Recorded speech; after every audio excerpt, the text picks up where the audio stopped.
Good morning, my lovelies. Welcome back. We are off on a little adventure in Myrtle today.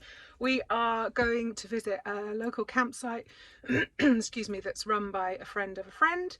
And we're going to go on a foraging course with a local forager there too, which I'm really excited about. Gosh, Myrtle is a mess. Sorry, Myrt.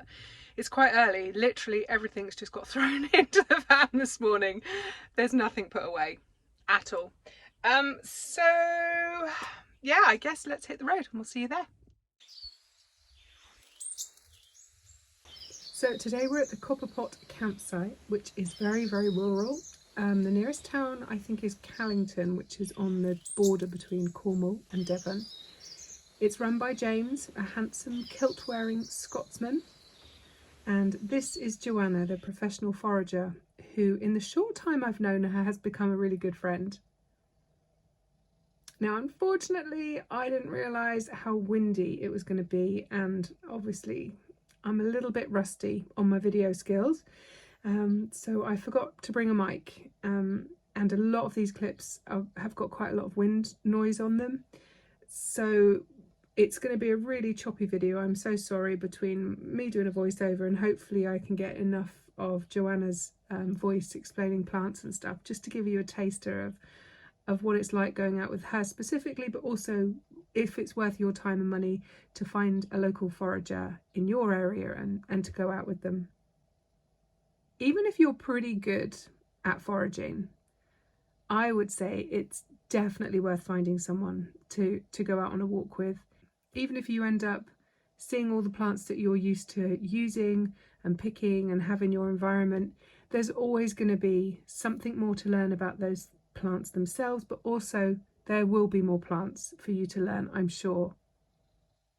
And having that confidence and speaking to a professional, it makes you feel more confident in feeding wild plants to yourself and to your family and friends.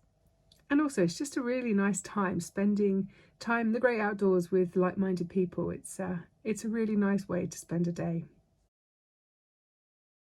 We headed down the lane from the campsite, and literally every few steps we were stopping and pointing at things in the hedge, picking things, tasting things, comparing different plants together. And I think probably we only walked maybe a mile in total.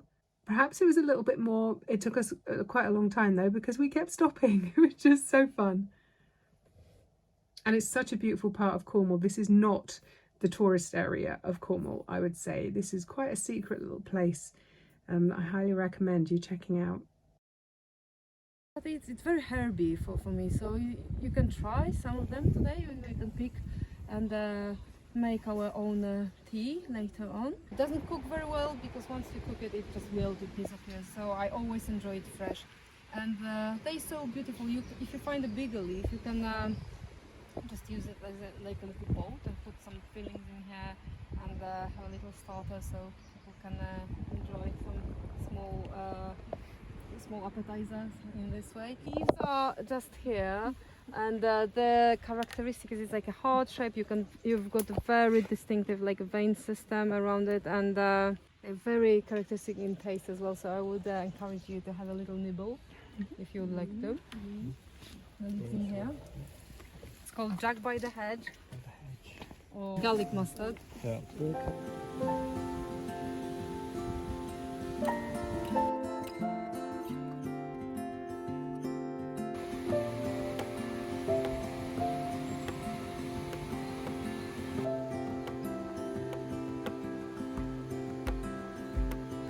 I woke up in the middle of the night.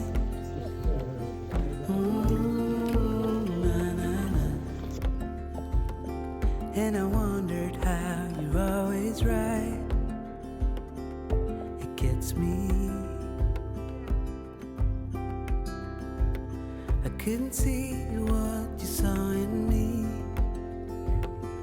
Ooh, na na na. But you showed me how to believe. Still gets me. When I look back, I can see you're hiding. Waiting for a moment to step in.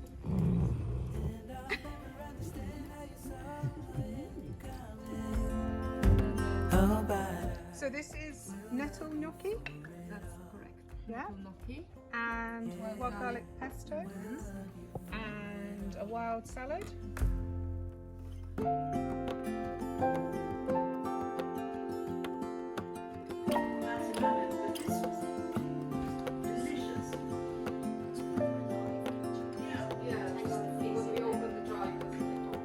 I was planning to stay the night at the Copperbot campsite, but sadly I had to leave early.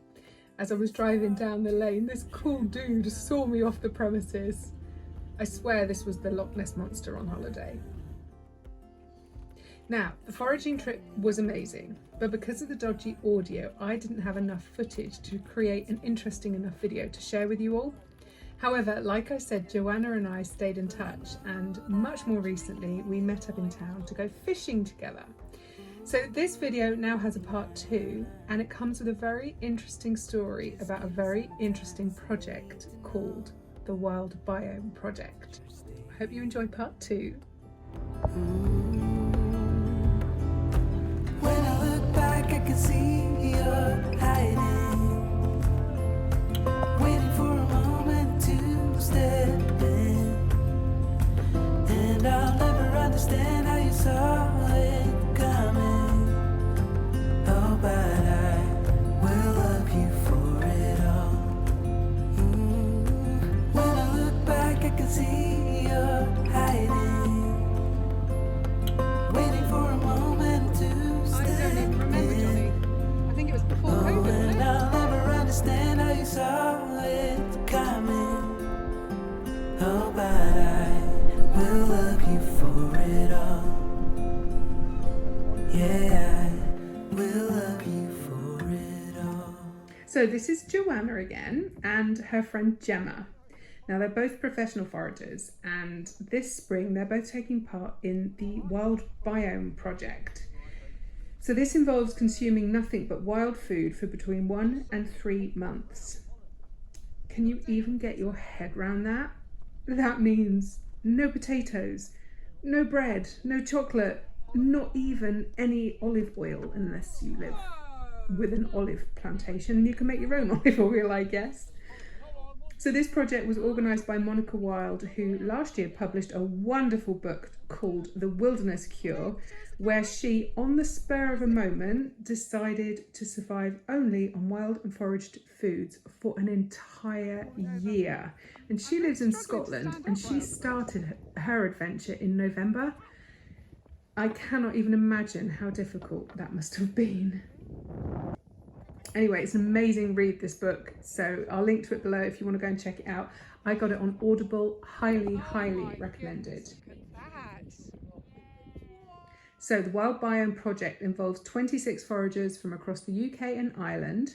They each get their gut microbiome tested before and after their wild food diet, just to see how much of an impact eating as our ancestors would have done has on their bodies. Now, if you're on social media, do have a look at the Wild Biome hashtag just to see what each participant is consuming each day and how easy or hard they're finding it. It's been joyful to watch some of the amazing meal creations that they've been preparing, and it's really inspiring. So on this day of the fishing trip, Gemma had been doing it for 43 days. And as she lives in London, she's always desperate to get to the coast to stock up on coastal plants and seafood.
when we got back to shore, Joe and Gemma snacked on some hazelnuts, whilst I'm ashamed to say that Johnny and I both had a pasty each.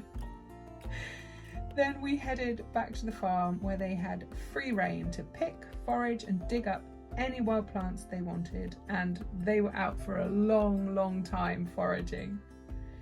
And then to finish off the day, we had a fishy feast in my mum's kitchen.